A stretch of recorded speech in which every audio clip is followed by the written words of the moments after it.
কিরে ভাই, তোর কেমন লাগলো? আমার তো ভাই ভালোই লাগতেছে। কি আবার আবি নাকি?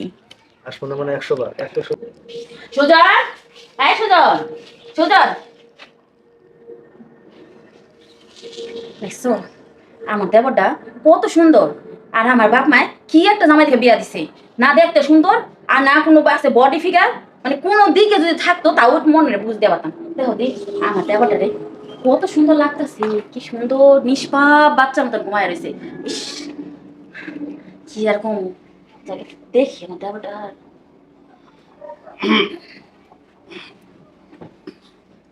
দেখতো কত সুন্দর লাগতেছে। যদি পাইতাম রে, ইস, তাহলে কি আর আমার এত কষ্ট হয়? যাকে দেখি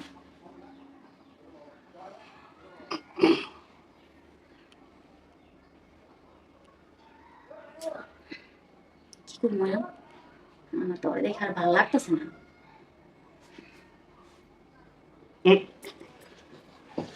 আরে ভাবি, তুমি এনে কেন? আরে আমি তোমার এই যে ডাক পালাস তুমি শুনতেছো না, এই লিগা কইল ভাবলাম কি কথা বলতে দেখি হিগে উঠেনি, এইটাই আর কিছু না। ও আচ্ছা আচ্ছা, মানে ভাত খাওয়ার লাগে ডাকতেছো না? হ্যাঁ ভাত খাওয়া নিয়ে রাখতেছি। তুমি ভাত বানানো ডাকতেছো যাও। আচ্ছা শোন না একটা কথা, কর। এই যে তুই যেমন শুয়ে রইলি না, ইস, তোর যে কি সুন্দর দেখা গেছে রে, ইস, কেমনে কমু। আর আরেকটা কথা শোন, তোর ভাই মনে কর আমি তোর দেখে বিয়া করি নাই, ঠিক আছে তাই না? মনে কর আমার বাপ মা বিয়া দিছে, দেখ তোর ভাই মনে করছে দেখ তো আমার পছন্দ হয় না, আবার মনে করছে না বাইরে বেরোলে যে একটা মানুষ দেখলে সুন্দর কইবো, যে বডি ফিগার তাই না, সেইগুলো ঠিক নাই। তারপর মনে কর একটু যে রাতে থাকি না, মনে কর সেইটুকু তোর ভাই শান্তি দিতে পারে না। ধুর ভাবি, শোনো, বিয়ে শাদী হলো আল্লাহর হাতে। আর যে যেমন দেখতে হবে, আল্লাহ তো সৃষ্টি করছে। আর তুমি তো এর পছন্দ হয় না, তোমার বাপ মারে কইতো ভালো ছেলে দেখে বিয়ে করাইতো। আর তুমি কি করতেছো, স্বামীর লগে কি হয়েছে না হয়েছে এটা আমারে কইতেছো। বাইরে কয়ে বেশি করে সময় দেবে যাও। আচ্ছা শোন, এমন করছিস লিখা ভাই বর মুখে মুখে তর্ক, যা বলছি তাই শুনতে থাক। আচ্ছা শুনলাম, কত কর কি করবো। আচ্ছা বলে কি তুই তো এখনো বিয়ে করস নাই তাই না, তাহলে মেয়ের ঠেয়ে দেখা হইতাছে, কই কি তুই যদি আমার সাথে একটু সময় দিতি। এটা কি কইতাছো সময় দিও? তোমার তো আমি সব সময় সময় দিই। তুমি মার্কেট করার কথা কও, এই যে এনে ওনে যাইতে কও, তোমাকে বাড়ি যাইতে কও, তাও যাই। আর কি কি কাম আছে তোমার? কি সময় দিলাম? এটা কি দিয়ে যে বুঝামো, হ্যাঁ আমি চাইতেছি কোন সময়, হে কইতাছি কোন সময়। আচ্ছা যাকে আর একটু পাম্পটি দিয়ে দেখি কি হয়। কি কইতাছো বিলকুল করে? আরে না তেমন কিছু না, বলছি কি আচ্ছা তোর তুই তুই তোর চোখ দিয়ে দেখতো যে আমার কেমন লাগে। দেখো তো, আমার চোখ দেখি দেখো, আমার দাদা হে তো পছন্দ করে তোমার নিয়ে আইছে। আচ্ছা শোন না তোর হাতটা দেখি একটু, হাত দিয়ে দেখ, হাত দিলে কিছে। ছ্যাঃ, আমার শরম করে না। আরে কোন শরম না, আচ্ছা আমি দেখি তোর তোর একটু। না, আগে পরে কি কোনো মাইয়া মানুষের সোয়া পাইছে যে তুমি সোয়া দিলে শরম করবো না? তোমরা যে দুষ্টামি হয়ে থাকে, তুমি যা আমার পেটটা ছোট করতেছে কি দেখো। আর ওটা খায়। মানে আমি ভালো করে বুঝাইতেছি, বুঝোস না কি লিগা। কি তুমি তো বুঝাই কইতাছো না যে আসলে। তোর হাতটা দে আমি দেখাইতাছি তারপরে ক, ঠিক আছে আগে। ভাবি, আমার কেমন কেমন জানি লাগতেছে। আরে কিচ্ছু হবে না, জাস্ট 1 মিনিট দেখ তারপরে দেখ, তুই একাই বুঝতে পারবি ঠিক আছে। আরে হাত যেমন করছিস হাত শক্ত করে রাখলে কি হয়, হাত নরম করতে হয়। আরে বুঝতেছো না কেন? মানে আমার কেমন জানি গা শিউরে উঠতেছে আর কি কি কি কি জানি ফুলে যাইতেছে। বুঝতেছো বুঝতেছো না কেন? তুই বুঝতে পারছিস না, তুই কি চাস না যে আমি ভালো থাকি, তোর বাবা ভাইয়ের নিয়ে থাকি এখানে? আমি তো অবশ্যই চাই, কিন্তু তুমি আমার তাহলে আমি কাছে যেটা করি সেটা শোন, কি কও? আমি যা করতেছি সেটাই কর। কি করবো? এটা আমি যা করবো তুই এটাই করবি আমার সাথে। মানে তুমি খুললে কত? তুমি কি চাইতেছো যে ভাইয়ের কাজটা আমি তোমার সাথে করি? এই সেন না লাইনে আয়, এটাই এতক্ষণ শুনতে চাইছি তোর মুখ থেকে। দেখো ভাবে, এটা ঠিক না। যদি ভাই জানতে পারে বা বাড়ির লোক জানতে পারে তাহলে। একদম না, চুপ, কেউ জানবো না, শুধু তুই আর আমি। তুই আচ্ছা তোর কি মন চায় না, তোর তো এখন একটা বিয়ের বয়স হয়ে গেছে তাই না, এখন তো মনে যেতে পারে যে একটা মেয়ে যদি পাইতাম এরকম, তাহলে কাছে পাইলে কতই না ভালো লাগতো তাই না। ইস, তাহলে তার ঘন্টার ঘন্টা চড়াই ধরে রাখতাম, চাই না কি না। আচ্ছা ঠিক আছে, তুমি যদি এত করে কইতাছো, তবে আজকে আজকে একদিন শুধু একবার আমি তোমার এই কাজ করে দেবো। আর কোনোদিন কইবা না, আর এই কথা কারো জানাইবো না। ঠিক আছে আগে তো একদিন কর, নেক্সট তুই আমার ডাকবি, হ্যাঁ ওটা দেখা যাবে। আচ্ছা ঠিক আছে, তাহলে লাম্বা শুয়ে পড়ো। তাহলে তো ভালোই হয়। দরজা ভালো করতেছো? আরে হো, আচ্ছা শোন। তোর ভাই বাড়িতে নেই? আচ্ছা ঠিক আছে। আসসালামু আলাইকুম। প্রথম আলো থেকে একটি সংবাদ পরিবেশন করে আপনাকে শোনাচ্ছি। ইজতেমার মাঠে সংঘর্ষ, ৭ অনুসারী ২৯ জনকে আসামি করে হত্যা মামলা। টঙ্গীর ইজতেমা মাঠে সংঘর্ষ ও নিহত হওয়ার ঘটনায় মাওলানা সাদ কামদুলভি অনুসারীদের বিরুদ্ধে মামলা করা হয়েছে। গতকাল বৃহস্পতিবার রাত 10টার দিকে টঙ্গী পশ্চিম থানায় মামলাটি করেন মাওলানা জুবায়েরের অনুসারী এস আলম হোসেন নামের এক ব্যক্তি। মামলার বাদী এস আলম হোসেন কিশোরগঞ্জ সদর উপজেলার গাইটাল গ্রামের মৃত এস এম মোক্তার হোসেনের ছেলে। তিনি কিশোরগঞ্জ জেলার আলমী সুরার সাথী। মামলায় 29 জনের নাম উল্লেখ সহ অজ্ঞাত পরিচয় কয়েকশ জনকে আসামি করা হয়েছে। আসামিদের মধ্যে উল্লেখযোগ্য কয়েকজন হলো সাদ অনুসারীদের প্রধান মুরব্বি সৈয়দ ওয়াসিফুল ইসলাম, তার ছেলে ওসামা ইসলাম আনু, আবদুল্লাহ মনসুর, কাজী এরতজা হাসান, মুয়াজ বিন নূর, জিয়া বিন কাসিম, আজিমউদ্দিন, আনোয়ার, আবদুল্লাহ, শফিউল্লাহ প্রমুখ। আসামিরা সবাই সাদ অনুসারীদের বিভিন্ন গুরুত্বপূর্ণ দায়িত্বে রয়েছেন। এ বিষয়ে টঙ্গী থানার ভারপ্রাপ্ত কর্মকর্তা ওসি ইস্কান্দার হাবিবুর রহমান প্রথম আলোকে বলেন, সংঘর্ষ ও নিহত হওয়ার ঘটনায় জুবায়ের অনুসারীরা প্রথমে এজাহার দায়ের করেন, পরে সেটি যাচাই বাছাই শেষে গতকাল রাত 10টার দিকে মামলা হিসেবে রুজু হয়।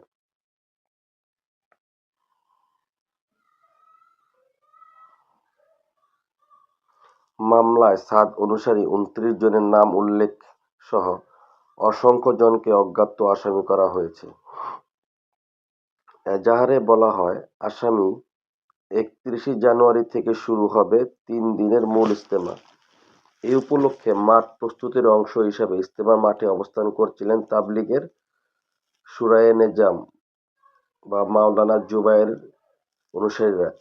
এর মধ্যে আসামিরা বর্তমান সরকারকে বিব্রত করার উদ্দেশ্যে অনুমোদিত ব্যতী 20 থেকে 24 ডিসেম্বর পর্যন্ত ইজতেমা মাঠে 5 দিনের জোর করতে চান।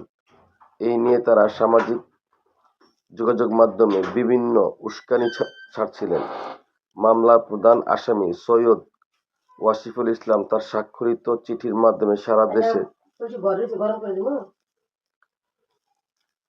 সারা দেশের সাদ অনুসারীদের 20 থেকে 24 ডিসেম্বর টঙ্গীর বিশ্ব ইজতেমা মাঠে জোর পালনের ঘোষণা দেন। এ উপলক্ষে হাজার হাজার সাদ অনুসারী মুসল্লি গত মঙ্গলবার সন্ধ্যার পর থেকে ইজতেমা মাঠের চারপাশে জড়ো হন। ওয়াসিফুল ইসলামের হুকুমে সেদিন মঙ্গলবার দিবাগত রাত 3:30টার দিকে হাজার হাজার সাদ অনুসারীরা অস্ত্র নিয়ে ইজতেমা মাঠে ঘুমন্ত সাধারণ মুসল্লিদের জুবায়েরপন্থীর উপর অতর্কিত হামলা চালান। এজাহারে বলা হয়েছে, মঙ্গলবার দিবাগত রাত 3:30টার দিকে হাজার হাজার সাদ অনুসারীরা অস্ত্র নিয়ে ইজতেমা মাঠে ঘুমন্ত সাধারণ মুসল্লিদের জুবায়েরপন্থীদের উপর অতর্কিত হামলা চালান। এজাহারে আরো বলা হয়েছে, ওই মামলায় প্রাণ হারান কিশোরগঞ্জের পাকুন্দিয়া উপজেলার এগারসিন্ধু গ্রামের মৃত ওসমান গনির ছেলে আমিনুল ইসলাম 65, ফরিদপুর সদর উপজেলার কমলাপুর গ্রামের মৃত শেখ সামাদের ছেলে বেলাল হোসেন 60 এবং বগুড়ার উপজেলার দাওয়াপাড়া গ্রামের ওমর উদ্দিনের ছেলে তাইজুল ইসলাম।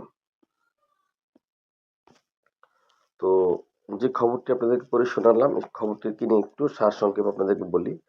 এখানে বাংলাদেশের তবলিগ জামাত একটি বড় জামাত। এখানে দিনদার মুসল্লিরা দিনের আমল এবং দিন শিক্ষার জন্য আসেন। বিগত আজকে প্রায় 6-7 বছর যাবৎ ইন্ডিয়ান যে মাওলানা আছেন, ইন্ডিয়ান পন্থী, উনি হলেন মাওলানা সাহেব। উনি হলো ইন্ডিয়ার একজন বলতে পারেন যে একজন রয়্যাল এজেন্ট। তো এই লোক ইন্ডিয়া থেকে এসে বাংলাদেশে ইজতেমা করবে। তো উনি যদি বাংলাদেশে ইজতেমা করবে কেন? উনি যদি ইজতেমা করতে হয় তাহলে তো উনি নিয়ে যাবে হলো ইন্ডিয়াতে লোকজনকে। তা না করে উনি বাংলাদেশের মাঠে এসে উনি ইজতেমা করবে এবং সেটা কোনো পারমিশন নেবে না। যে এখানে দেখুন যে বিষয়টা বললো যে কোনো পারমিশন ছাড়া উনি 20 ডিসেম্বর থেকে 24 ডিসেম্বর পর্যন্ত ইজতেমার মাঠে 5 দিনে জোর করতে চান। কারণ কথাটা হলো এখানে যে এই যে জোটটা করবে উনি সরকার থেকে কোনো রকমের কোনো পারমিশন নিলেন না, কিংবা বাংলাদেশের মানুষ ওনাকে চায় কিনা এটা একটা বিষয়। দ্বিতীয় বিষয় হলো যে যেহেতু উনি বাংলাদেশী না, উনি এই দেশের নাগরিক না, হ্যাঁ, তো উনি চাইলেই ইস্তেমা করতে পারবেন, এটা কেমন কথা হয়? এটা তো বরঞ্চ একটা মানে কি বলবো আপনাদেরকে, যে একটা ভিনদেশী নাগরিক যে এই দেশে রেসিডেন্সিয়াল না এবং এই দেশের সাথে তার কোনো সম্পৃক্ততা নাই, সে তার কিছু অনুসারীদেরকে বলল যে আমি ইস্তেমা করতে চাই, আমি জোর করতে চাই। তো সেটার জন্য তো বাংলাদেশের গভর্নমেন্টের একটা পারমিশনের ব্যাপার-স্যাপার থাকে। তারপরে বাংলাদেশের মানুষ যেখানে সংখ্যাগরিষ্ঠতা মানুষ যেখানে ওনার একটা ইস্তেমা করবেন, ১ম ইস্তেমা করবেন ওই ব্যাপারে এখানে কার্যক্রম চালাচ্ছেন। তো উনি এই দিকে না গিয়ে উনি কি করলেন, ওনার মন গড়া মতো উনি একটা ডেট ঘোষণা করে দিলেন এবং উনি একটা এই দেশে একটা অরাজকতা, একটা বিশৃঙ্খলা সৃষ্টি করার জন্য প্রশাসনের উপরে, হ্যাঁ, এই ধরনের একটা অতর্কিত ডিসিশন এবং একটা অতর্কিত হামলা চালালেন।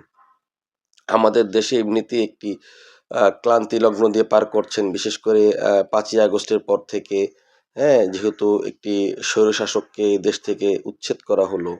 তো শাসকের কিছু এজেন্ডা এখনো এই দেশে বর্তমান রয়ে গেছে, যারা এই দেশকে অস্থিতিশীল করার জন্য কিংবা একটা বড় রকমের দুর্ঘটনা ঘটানোর জন্য প্রচুরভাবে পায়তারা করতেছেন কিংবা এনারা বিভিন্ন রকমের চেষ্টা করতেছেন। সেই লোকগুলোর উনি একটা স্পেস তৈরি করে দেওয়ার জন্য কিন্তু এই মাওলানা সাদ সাহেব এইভাবে অতর্কিত হামলা করে বেশ কিছু লোককে, হিসাবে ৩ জন লোককে নিহত এবং অনেক লোক আহত হয়েছেন, যাদের অবস্থা খুবই খারাপ।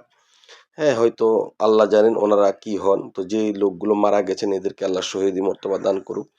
এবং আমরাও এদেশের সাধারণ জনগণ হিসাবে আমরা এই ঘটনার তীব্র নিন্দা জানাচ্ছি এবং এই হামলা এবং এই যাদেরকে মেরে ফেলা হলো, যাদেরকে আহত করা হলো, এদের পক্ষ থেকে এই ঘটনারকে আমরা তীব্র নিন্দা প্রকাশ করছি এবং বাংলাদেশ সরকারের কাছে বিশেষভাবে অনুরোধ করব যেন একজন বিদেশি নাগরিক কি করে এই দেশে একটি